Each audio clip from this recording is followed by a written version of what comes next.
Zigonia, mama kinti baba.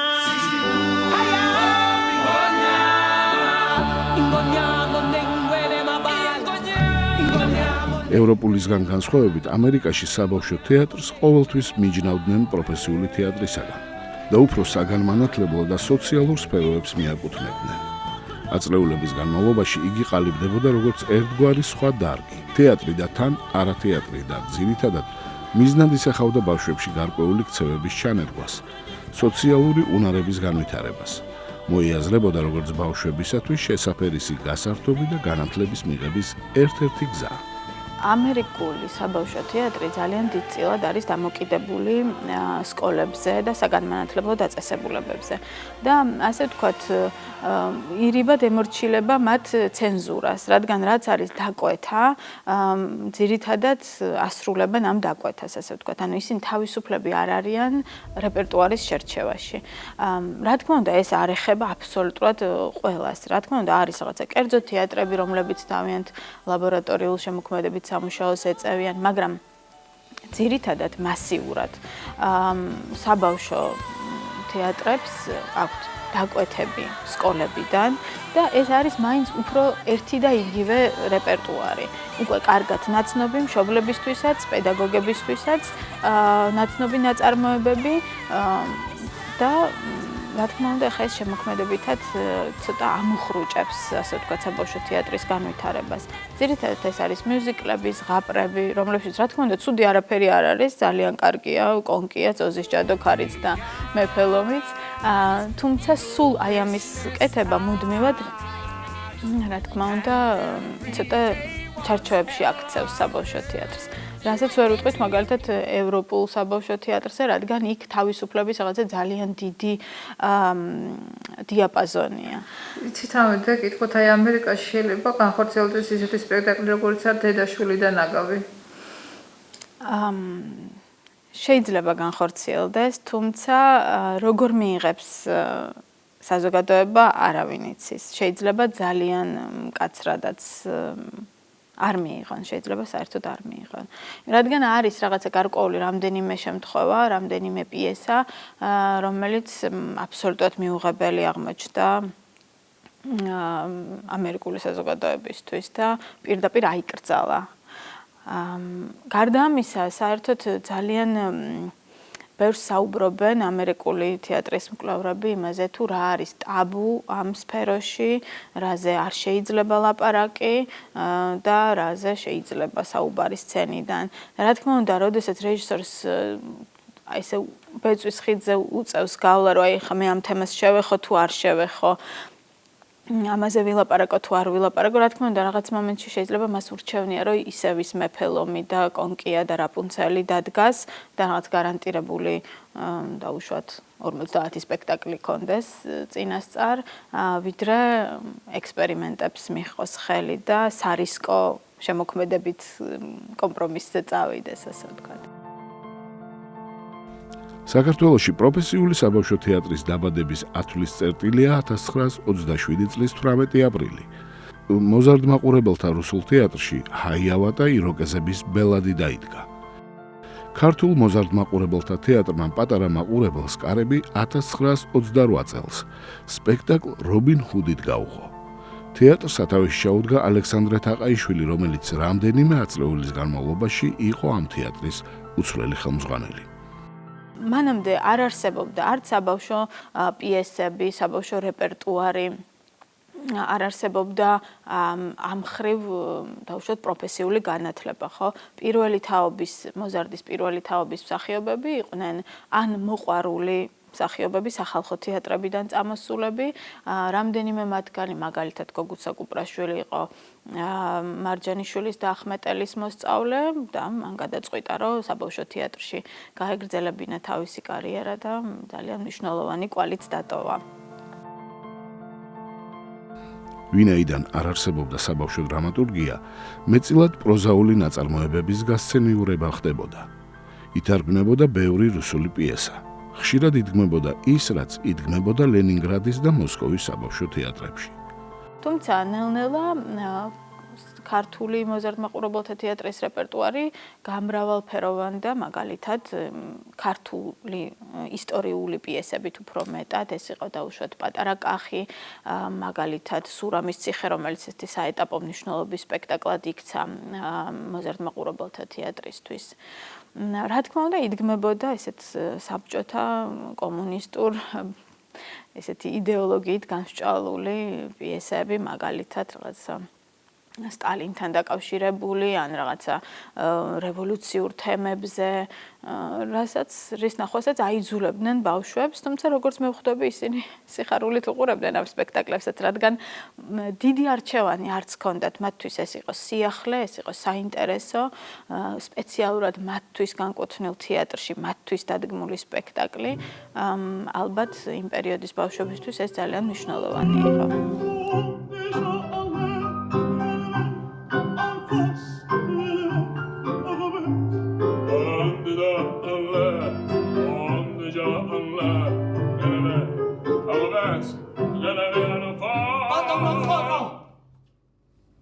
Très bien. Კი მაგამ რატომ მიშნით მეცადინეობაში ხელს? დიდი ბოდიში გავკადნი ერთი. მაგრამ იცით, ჩემი მეგობარი მდინარეში ჩავარდა. ხავს ეჭიდება. მე კიდევ თოკი არ მაქვს რომ წყლიდან ამოვიყვანო. მე გავხნა? იცით, თუ თქვენს ჯაგარს დამითმობთ, მე დავწნი გრძელ და დიდ თოკს, გადავაგდებ მდინარეში და ვიხსნი ჩემს უბედურ მეგობარს. ჩემი ჯაგარი, მოლილი ჯაგარი. კი მაგრამ შენ ხომ ჩემთვის რკო არ მოგიტანია? კო? მომიტანე რკო, წაიღე ჯაგარი და დაარჩინე მეგობარი. საბავშვო თეატრისათვის განკუთვნილი პიესების სიმცირე დღესაც პრობლემად რჩება. წლების განმავლობაში ცხადდებოდა კონკურსი დრამატურგებისთვის მოზარდთა თემებზე პიესების შესაქმნელად. ჩვენ დღემდე ვაკეთებთ ამას და ვცდილობთ, რომ საბავშვო დრამატურგია რაღაცნაირად გავამრავალფეროვნოთ. თუმცა როგორც ჩანს, ეს პრობლემა არა მარტო საქართველოში, არამედ სხვა ქვეყნებშიც დგას, რადგან ბევრი დრამატურგი არ მუშაობს ბავშვებისთვის, ან რასაც წერენ, ზოგჯერ არ არის შესატყვისი. მკვლევარი ხართ ამ საბავშვო თეატრების რაჯობია ბავშვებმა ისე როგორც ჩვენთან ზღაპრებს უყურონ რაღაც ინსცენირებებს თუ ისეთი მწვავე თემებზე ესაუბრონ სცენიდან როგორც ვთქვათ ევროპულ ქვეყნებში, იმიტომ რომ ესეთი სპექტაკლები მე მგონი რაღაცნაირად მაინც ამზადებს ცხოვრებისთვის ახალ მოზარდებს. იცით, საბავშვო თეატრი არის ალბათ თეატრის ისეთი განხრა, სადაც არ არსებობს მზა რეცეპტები. გარდა იმისა, რომ ეს არ არის ასე ვთქვათ რაღაცა ზუსტი მეცნიერება, ხო? გარდა ამისა, ჩვენ ვემსახურებით ისეთ სეგმენტს, რომელიც ყოველდღიურად იცვლება. თაობები ძალიან სწრაფად იცვლებიან. ყოველ თაობას მოაქვს რაღაცა თავისი ახალი. მაგალითად, ახლა ძალიან თვალსაჩინო განსხვავება არის დაუშვათ 90-იან წლებში დაბადებულ ბავშვებსა და დაუშვათ 21 საუკუნეში დაბადებულ ბავშვებს შორის, ხო?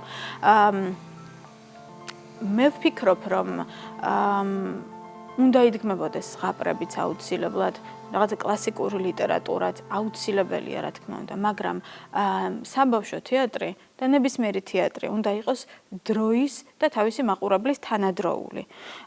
ჩვენ არ შეიძლება ჩავრჩეთ რაღაცა ლიტერატურაში, რაღაცა გასულ საუკუნეში, არ შეიძლება დავაკონსერვოთ, ასე ვთქვათ, ეს სფერო და შემოვიფარგლოთ მაგალითად რაღაც მხოლოდ ტომ სოიერით და თუნდაც ასტრიდ ლინდგრენით და ასე შემდეგ.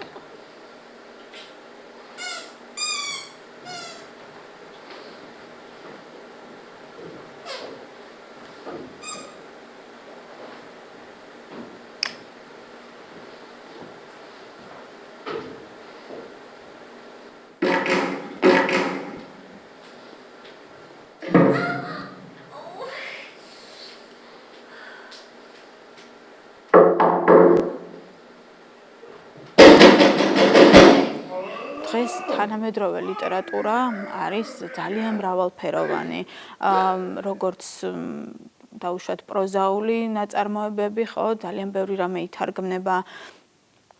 ცოტა მე შეიძლება არ მოეწონათ რეჟისორებს, რასაც ვიტყვი, მაგრამ მე ვფიქრობ, რომ თვითონ რეჟისორებიც ნაკლებად ინტერესდებიან ჯერ ერთი საბავშვო თეატრით, საბავშვო ლიტერატურით და ზოგადად ბევრ ახალ პიესასაც არ კითხულობენ. მე ვფიქრობ, რომ რაღაცა რეპერტუარული პრობლემები ამასთანაც არის დაკავშირებული. გარდა ამისა, პირველ რიგში ნებისმიერი თეატრი და განსაკუთრებით საბავშვო თეატრი აუცილებლად ძალიან კარგად უნდა იცნობდეს თავის მაყურებელს. ჩვენ პირველ რიგში უნდა გამომდინარეობდეთ ჩვენი მაყურებლის, ანუ ბავშვების ინტერესებიდან, პრობლემებიდან, რაზე უნდათ მათ საუბარი, რა აინტერესებთ, რისი ხილვა სურთ სცენაზე, რა არ არის მათთვის მისაღები და საინტერესო. აუცილებელი არის უკავშირი და აზრთა გაცვლა-გამოცვლა, რაც დღეს სამწუხაროდ აკლია საბავშვო თეატრს. არა მხოლოდ საბავშვო თეატრს, მე ვფიქრობ, საუფროსო თეატრსაც აკლია ეს ყველაფერი.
პანდემიამდე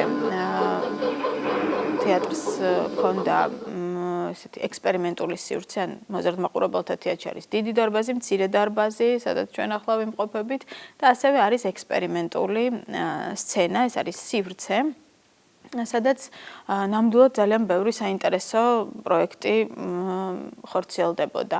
ახლა უბრალოდ რაღაც ტექნიკური სირთულეების გამო დროებით გაჩერებულია ეს სცენა. სწორედ აი ამ ექსპერიმენტულ სცენაზე განხორციელდა მაგალითად ეკა შარიქაძის სპექტაკლი 11, რომელიც თანაბრად საინტერესო იყო როგორც ზრდასრული მაყურებლისთვის, ასევე ასე ვთქვათ თინეიჯერი მაყურებლებისთვის. ძალიან საინტერესო სპექტაკლი იყო მაგალითად ლუკა ინსკირველის მწვანე კატა, რომელიც აი სწორედ ახალგაზრდების მოზარდების პრობლემებს ეხებოდა და სიამოვნებით ესწრებოდნენ ახალგაზრდები ამ სპექტაკლს. გარდა ამისა, რამდენიმე ექსპერიმენტული დადგმა იყო სწორედ უფრო პატარებისთვისაც. მაგალითად, ეს იყო კოტე მირიანაშვილის ავაზას ლაქები კიპლინგის მოთხრობის მიხედვით, სადაც სპექტაკლი იყო სრული ინტერაქცია. ბავშვები თავიდან ბოლომდე ჩართულები იყვნენ წარმოდგენაში და თვითონვე იყვნენ მონაწილეები ამ წარმოდგენის. უბრალოდ პანდემიასთან ერთად ასეთი ექსპერიმენტული და დამოუკიდებელი პროექტები, ასე ვთქვათ, მოკლა პანდემიამ სამწუხაროდ ბევრი სხვადასხვა მიზეზის გამო. ძალიან საინტერესო იყო კოპროდუქცია, მაგალითად მოზარდ მაყურებელთა თეატრის და ლაიფციგის საბავშვო თეატრის სპლიყვიფანტი, ასე ერქვა სპექტაკლს. ეს იყო არავერბალური სპექტაკლი 3-4 წლის ბავშვებისთვის. მე ვფიქრობ, რომ თეატრებს, არა მხოლოდ მოზარდ მაყურებელთა თეატრებს, არამედ დრამატულ თეატრებსაც არაფერი არ უდგას წინ, რომ გაკეთდეს მსგავსი პროექტები და უფრო მეტი ვიმუშაოთ ბავშვებისთვის, მოზარდებისთვის. იცით, ერთგვარად მესმის თეატრის ხელმძღვანელებისაც, როდესაც უჭირთ ესეთ რისკზე წასვლა, რადგან ესეთი ინტერაქციული ტიპის სპექტაკლები ყოველთვის გულისხმობს მცირე აუდიტორიას. მცირე აუდიტორია ნიშნავს იმას, რომ შემოსავალი არის მცირე.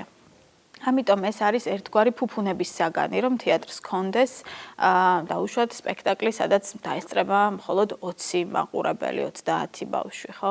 ასეთ სპექტაკლზე ბილეთი ან უნდა ძალიან ძვირი ღირდეს, რაც მერე მაყურებლის უკმაყოფილებასაც იწვევს მშობლების, ან რაღაცნაირად თეატრმა თვითონ უნდა დააფინანსოს, ხო, ასეთი სპექტაკლები. ეს, რა თქმა უნდა, არა მხოლოდ შემოქმედებით, არამედ საორგანიზაციო პრობლემებთანაც არის დაკავშირებული.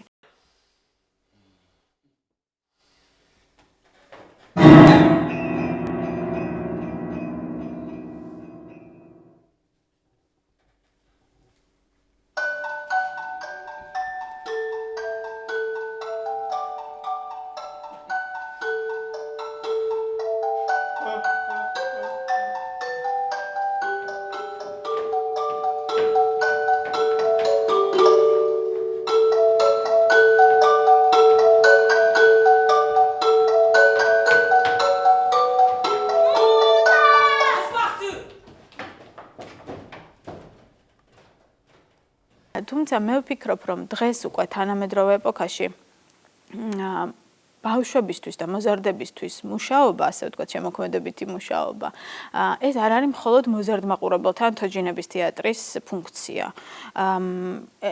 ეს ნიშა შეიძლება დაიკავოს ნებისმიერმა დრამატულმა თეატრმა და უნდა იმუშაონ კიდევაც ბავშვებისთვის და მოზარდებისთვის, ხო? თუნდაც მაგალითად ლეგენდარული სპექტაკლი მიხეილ თუმანიშვილის ჭინჭრაკა, ხო? ეს იყო ასე ვთქვათ, იდეალური სპექტაკლი როგორც ბავშვებისთვის, ასევე მათი მშობლებისთვის და ბებია-ბაბუებისთვის, ხო?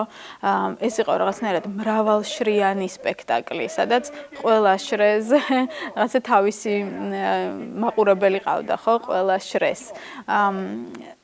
ასეთი სპექტაკლები, რა თქმა უნდა, შეიძლება საუკუნეში ერთხელ დაიდგას, მაგრამ არ გულისხმობ იმას, რომ აუცილებლად რაღაცა ლეგენდარული და ფანტასტიკური სპექტაკლი უნდა იყოს.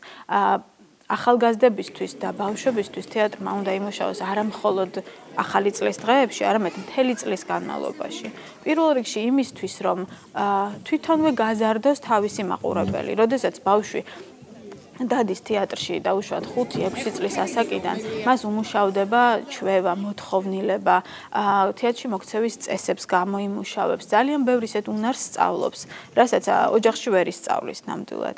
და შემდეგ უკვე სადღაც უფრო მოწიფულ ასაკში, როდესაც უკვე დამოუკიდებლად შეუძლია გადაწყვეტილების მიღება, სადმე წასვლა, ბილეთის შეძენა, ის თვითონვე გააკეთებს არჩევანს და აუცილებლად მივა იმ თეატრში, სადაც დადიოდა ბავშვობაში. და თუ იქ დახვდება მისთვის საინტერესო რეპერტუარი, ის იქნება ამ თეატრის ერთგული მაყურებელი. ეჭვის აღებას თან საბუთი უნდა მოყვეს და მაშინ კია ჩემის გულიდან შორს არ ნეჭვიან სიყვარული. მიხარიან რომ მაგას ამბობთ. ათ შემიძლია მოურიდებლად დაგემტკიცოთ ჩემი თქვენდამი ერთგულება და სიყვარული. მაშინ მოისმინეთ. გაფრთხილდით. თვალი გეჭირო თქვენს ცოლზე და დაკასიოზე. არ დაემონოთ მეტისმეტ ეჭვიანობას ან გულუბრყვილოდ არ მიენდოთ. მეშინიან თქვენებრ ზნემაღლს, სათნოებით, სიკეთით სავს ესექ სათნოება არ მიაგონ ბოროტეულად. გაფრთხილდით მეთქი.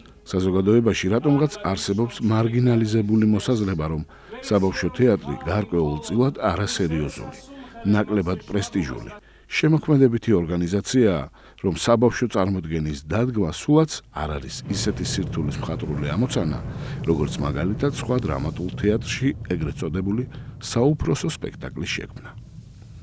არ არის დაფასებული, ასე ვთქვათ, საბავშვო თეატრის მსახიობი, მისი ცნობადობაც და პოპულარობაც არ არის ისეთი, როგორც დაუშვათ დრამატული თეატრის მსახიობის. ეს ასე ითვლება, თორემ ეს უარ ვფიქრობ, რომ ასეა. პირიქით მე მგონია, რომ საბავშვო თეატრის მსახიობს ისეთი მისია აკისრია და ისეთი ფუნქცია, რომელსაც ბევრი ისეთი ძალიან პოპულარული დრამატული თეატრის მსახიობი შეიძლება ვერც გაუმკლავდეს. როგორც ჩანს, მაინც ეს ყველაფერი გამომდინარეობს იქიდან, რომ ეს არის რაღაცა კომპლექსური პრობლემა და ამ პრობლემის შემადგენელი ელემენტები არის დავუშვათ ის რაღაცა სოციალური, გარემო, პოლიტიკური ვითარება, ეკონომიკური სიტუაცია იმ ქვეყნებში, რომელსაც აქვს განვითარებული საბავშვო თეატრი. თუმცა ძალიან ისეთ მოწინავე ევროპის ქვეყნებში, მაგალითად როგორც არის შვედეთი, დანია, ხო, გერმანია, საფრანგეთი, სადაც ძალიან წინ არის წასული ეს სფერო, იქაც კი საბავშვო თეატრის მსახიობის ანაზღაურება არის უფრო დაბალი ვიდრე დრამატული, ასე ვთქვათ, სერიოზული საუფროსო თეატრის მსახიობების. რა თქმა უნდა, ეს ძალიან მოქმედებს ყველა ხელოვანზე. ნამდვილი ჯადოქარი? რასა პირველია ძვირფასო, მაგრამ კეთილი ვარ და ხალხს ვუყვარვარ.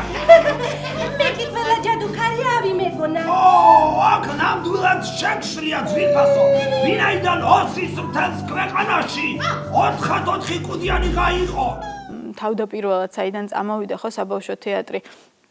თითქმის ყველა ჩვენ ოჯახში ყოლია დავუშვათ ბაბუა, მამა, დედა, ბებია, რომელიც აიღებდა რაღაცა ორ სათამაშოს და თუნდაც, რა ვიცი, ჩემ ოჯახში მაგალითად ასე იყო, რომ ბაბუა ჩემი საუთაო მაგიდას გადააფარებდა გადასაფარებელს და ჩემი სათამაშოებით მიყვებოდა ამბავს, ანუ საუთაო მაგიდა იყო, ასე ვთქვათ, თეჯირი და იმის უკან ხდებოდა რაღაცა საოცრებები. ეს არის ამბის თხრობა, ხო? მთავარია ჩვენ რა ამბავს უყვებით ბავშვებს და ეს იქნება რაღაცა ფანტასტიკური განათებით და საოცარი ტექნიკური საშუალებებით, თუ ეს იქნება ამბავი მოყოლილი კბილის ჯაგრისით და სარეცხი ღრუბლით, ამას ბავშვისთვის ძალიან დიდი მნიშვნელობა არ აქვს. მთავარია ეს იყოს მისთვის გასაგებ ენაზე, ეს იყოს მისთვის მისაღები და საინტერესო.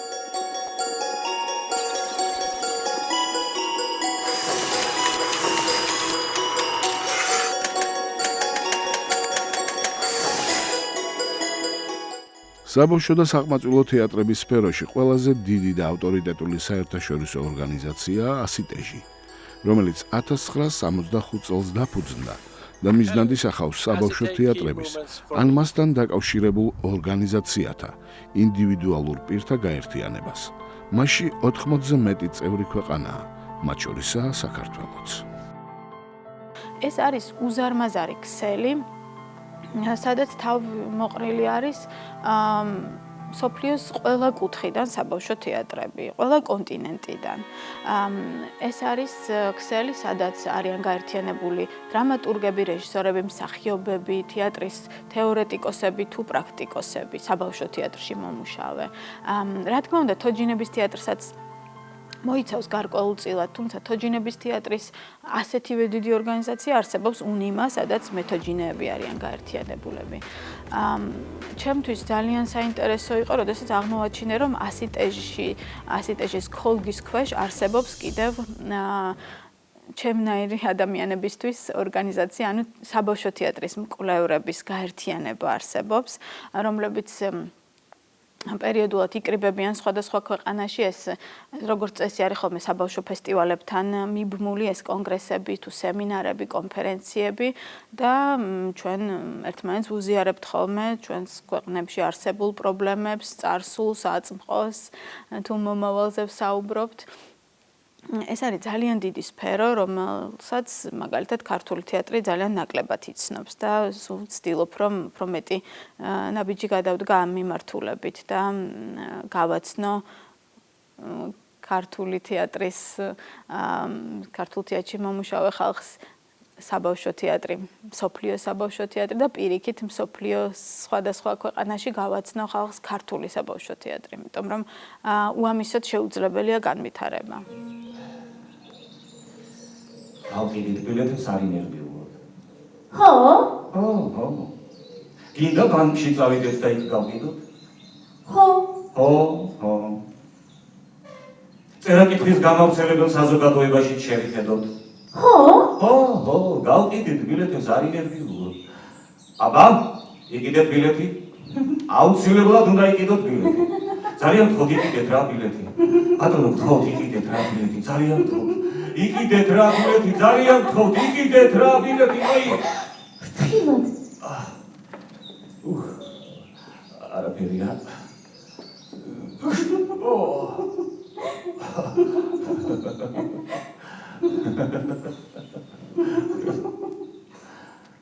დაბრძანდით.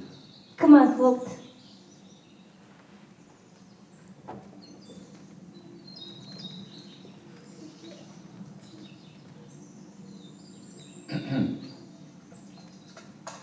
თქვენი სახელი?